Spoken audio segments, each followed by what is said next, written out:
আসসালামু আলাইকুম। ইনশাআল্লাহ আশা করি সবাই ভালো আছেন। আলহামদুলিল্লাহ আমিও ভালো আছি। যে যেখান থেকে আমার ভিডিওটি দেখছেন সবাইকে অসংখ্য ধন্যবাদ ও সর্বপ্রতি ভালোবাসা রইল।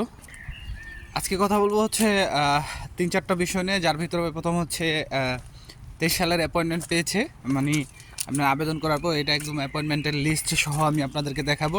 তারপরে হচ্ছে আমি আপনাদেরকে দেখাবো একটা ভয়েস, যেখানে আজকে উনি উপস্থিত ছিল ইনফরমেশনের জন্য। ভিএফএস গ্লোবালে গিয়েছিল, তো ভিএফএস গ্লোবালের যে ইনফরমেশন হেল্প ডেস্ক সেটা নাকি অফ করে দেওয়া হয়েছে। আর কথা বলবো আরও ২-৪টা বিষয়, তো সেটা ভিডিওর ভিতরে থাকবে এবং সব কিছু আমি দেখাবো। তো ইনশাল্লাহ ভিডিওটা পুরোটা দেখার চেষ্টা করবেন।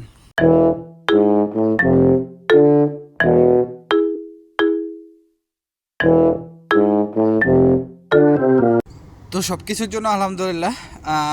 প্রথমে আমি ভিএফএস গ্লোবাল আজকের আপডেটটা দিব, কিন্তু আগে আমি প্রথমে যে বিষয়গুলো আলোচনা করতে সেই বিষয়গুলো আলোচনা করে লই।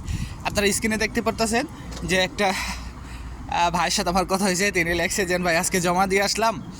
ভাইটার ভাষা আমি যদি ভুল না করে থাকি, ভাইটার ভাষা হচ্ছে কুমিল্লা। উনি আমাকে মেসেজ দিয়েছে যে ভাই আমি আজকে জমা দিয়ে আসলাম। উনি কিন্তু ইমেলের মাধ্যমে অ্যাপয়েন্টমেন্ট পাইছে আজকে। তো আজকে জমা দিয়ে আসার পরে আমাকে এই বিষয়টা জানাইছে।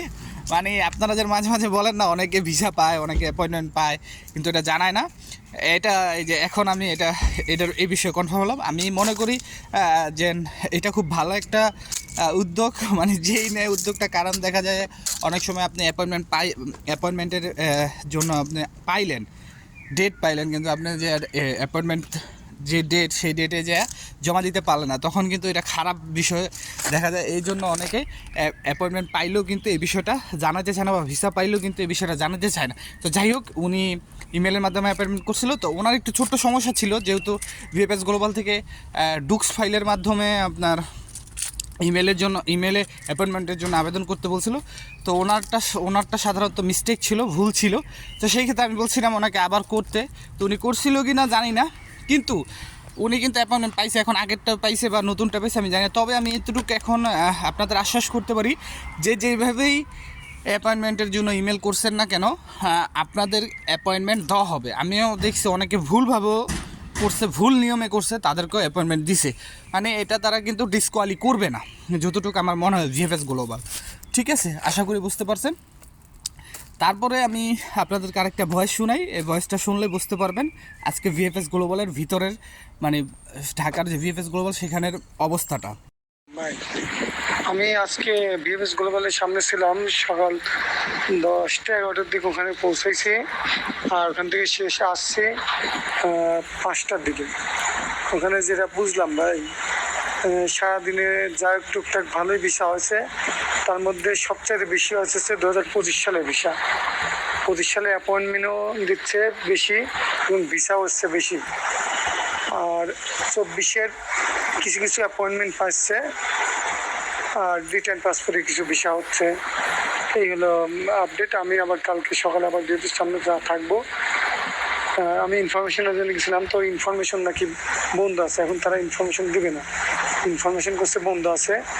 তো তারপরেও আমি ওখানে গেছিলাম, ওই জায়গায় কথা বললাম। তো তারা বলতেছে যে আমাদের হাতে কিছু করার নেই, আমাদের ওখান থেকে যে নির্দেশনা দেবে আমরা সেইভাবে চলতেছি। আমরা তো এখানে অফিসের কর্মচারী মাত্র।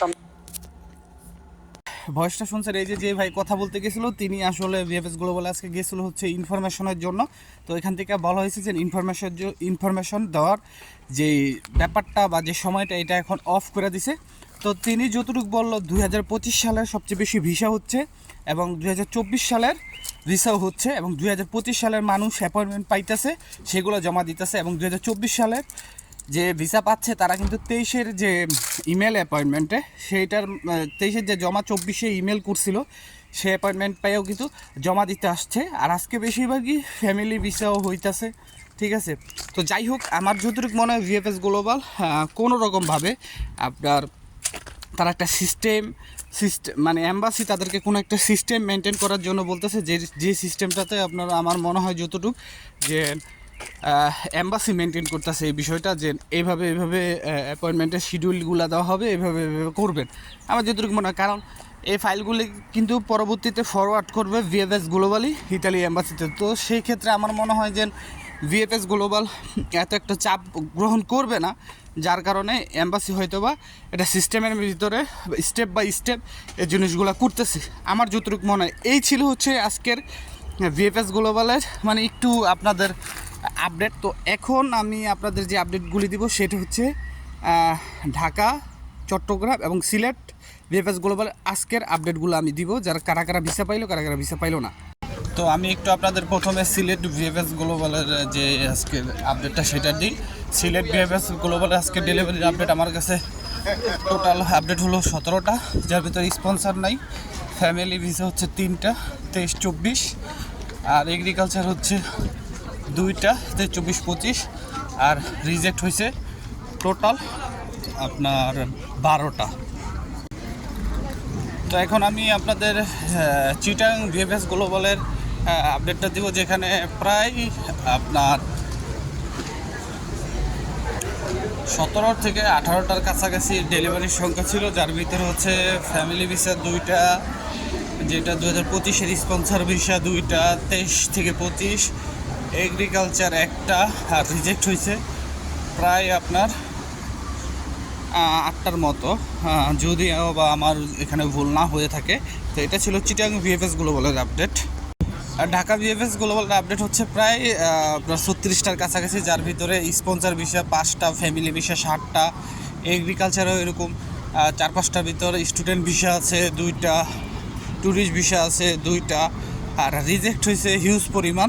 যা এগুলো সবই ছিল হচ্ছে আপনার 23-24-25।